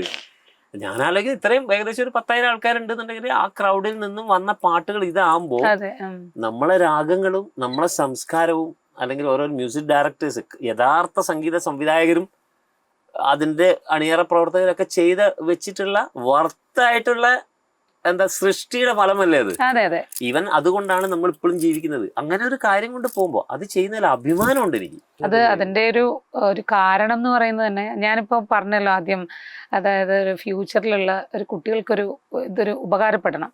അതായത് ഇത്രയും കാര്യങ്ങൾ ഇവിടെ നിന്നിട്ടുണ്ട്, അല്ലെങ്കിൽ ഇങ്ങനെയൊക്കെ ഇതിനെ നമ്മൾക്ക് ട്രീറ്റ് ചെയ്യാം, ഈ രീതിയിലൊക്കെ നിങ്ങൾ പോയി കഴിഞ്ഞാൽ. ഇപ്പോൾ ഒരു ഹാർമോണിയം, എനിക്ക് തോന്നുന്നു ഇങ്ങനെ ഒരു വാദ്യത്തെക്കുറിച്ച് ആളുകൾ ഒരു സപ്പോർട്ടിങ് ആയിട്ടുള്ള വെക്കുന്ന എന്തോ ഒരു പെട്ടി അങ്ങനെയൊക്കെ ആയിരിക്കും വിചാരിച്ചിട്ടുണ്ടാവുക.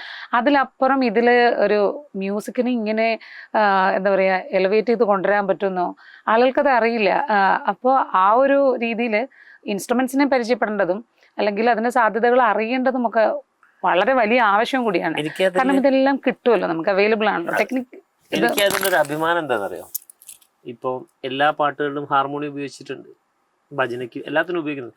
ഒരു സപ്പോർട്ടിങ് ഇൻസ്ട്രുമെന്റ് അല്ലെങ്കിൽ ഒരു പെട്ടി നിങ്ങൾ പറഞ്ഞ പോലെ ഞാൻ പറഞ്ഞല്ലോ പൊതു പറച്ചിലാണ്.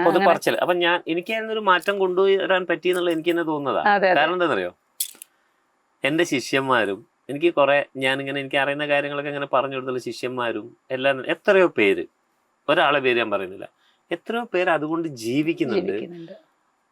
ഇതും ഒരു എന്താ പറയാ ഒരു ജനകീയ ഇൻസ്ട്രുമെന്റ് ആയിട്ട് കാണിക്കാൻ എനിക്ക് പറ്റിയെന്നുള്ള വലിയ കാര്യമാണ്. നോക്കിക്കഴിഞ്ഞാൽ മറ്റുള്ള എല്ലാത്തിനും ഉണ്ട്. അത് റെക്കോർഡിങ്ങിനായാലും ശരി, ലൈവിനായാലും ശരി. നിങ്ങൾ ഏതെങ്കിലും ലൈവിന് ഇപ്പൊ ഞാനാണ് ചെയ്തത്, ഒരു ഹാർമോണിയത്തിൽ ജനങ്ങളുടെ അടുത്തേക്ക് ഒരു പെട്ടി എടുത്ത് പോയിട്ട് ചെയ്ത് കാണിക്കുന്നത് ഞാനല്ലേ, ചെറിയൊരു പെട്ടിയാണെങ്കിലും. പക്ഷെ അത് എത്രത്തോളം ജനങ്ങൾ ഇഷ്ടപ്പെടുന്നുണ്ടെന്നുള്ളത് ഞാൻ വായിക്കുന്നത് ഈ മഹത്തായ സൃഷ്ടികളായത് കൊണ്ടുമാവാം. പക്ഷെ അങ്ങനെ റീച്ചാക്കാൻ എനിക്ക് സാധിച്ചു എന്നുള്ളത് വലിയൊരു കാര്യമാണ്. പിന്നെ ഹാർമോണിയം ഞാൻ പറയാം, ഇപ്പം എനിക്ക് അഭിമാനത്തോടു കൂടി പറയാം, ഇപ്പൊ ചെണ്ടയുടെ കൂടെ ഹാർമോണിയം ഞാൻ തന്നെയാണ് കൊടുക്കുന്നത്. ഇപ്പൊ ഞാനൊരു ഹാർമോണിയം ഇല്ല എന്ന് പറഞ്ഞ സാധനം ചെയ്തത് ഹാർമോണിയം കൂടിയാണ്. ഇനി ഒരു കാര്യം എന്താ പറയുക, ഞാനത് സോഷ്യൽ മീഡിയയിൽ പോസ്റ്റ് ചെയ്ത് എനിക്ക് തോന്നി 8 ലക്ഷത്തോളം ആൾക്കാർ ഇപ്പൊ അത് കണ്ടു, ഒരു മൈലേജ് ഒന്നും ഇല്ലാണ്ട്. അപ്പൊ ജനങ്ങളിലേക്ക് നമ്മൾ ഇനിയിപ്പോ ഞാൻ അടുത്ത് ചെയ്യുന്നത് മദ്ദളമായിട്ടാണ്. അതുപോലെ എന്റെ കൺസെപ്റ്റുകളൊക്കെ അങ്ങനെയാണ്. അപ്പം നവം എന്ന് പറഞ്ഞ ഒരു സാധനം ചെയ്തു ഇതേപോലെയാണ്. അപ്പം ഡ്രംസ്, ചെണ്ട, മദ്ദളം, തിമില, വോക്കല്, അതിന് ശിവമണി അണ്ണൻ, അതിന്റെ കൂടെ ഗിറ്റാർസ് എല്ലാം ഞാൻ പറഞ്ഞല്ലോ, നമ്മൾ കൊടുക്കേണ്ട രീതിയിൽ നമ്മൾ കൊടുക്കുമ്പോൾ അവർ ആസ്വദിക്കുന്നുണ്ട്. പക്ഷെ എന്താണ് സമാധാനപരമായിട്ട് ആസ്വദിക്കും പറയും. അപ്പൊ എന്റെയൊക്കെ പേജിൽ ഞാൻ ആലോചിക്കണം, എത്രയോ കമന്റ്സ് വരുന്നു, നെഗറ്റീവായിട്ടുള്ള കമന്റ്സ് ഒന്നോ അതും ഇല്ല എന്ന് തന്നെ പറയാം. എനിക്ക് വരുന്നതിൽ ഞാൻ ഒരു ചാനൽ ഇന്റർവ്യൂ കൊടുത്തപ്പോൾ നെഗറ്റീവ് കമന്റ്സ് ഇല്ല എന്ന് തന്നെയാണ് എനിക്ക് തോന്നിയിട്ടുള്ളത്. അപ്പം നമ്മൾ സത്യസന്ധമായ കാര്യം പറയുമ്പോഴും, നമ്മൾ സത്യസന്ധമായിട്ട് സംഗീതത്തിനെ കാണുമ്പോഴും, സത്യസന്ധമായിട്ട് അത് ജനങ്ങളിലേക്ക് കൊടുക്കുമ്പോഴും അവരത് വേണ്ടുവോളം സ്വീകരിച്ചു എന്നുള്ള ചിലവാണ് ഇന്ന് നിങ്ങൾ എൻ്റെ മുന്നിലിരിക്കുന്നത് ഞാൻ ഈ പറയുന്നത്.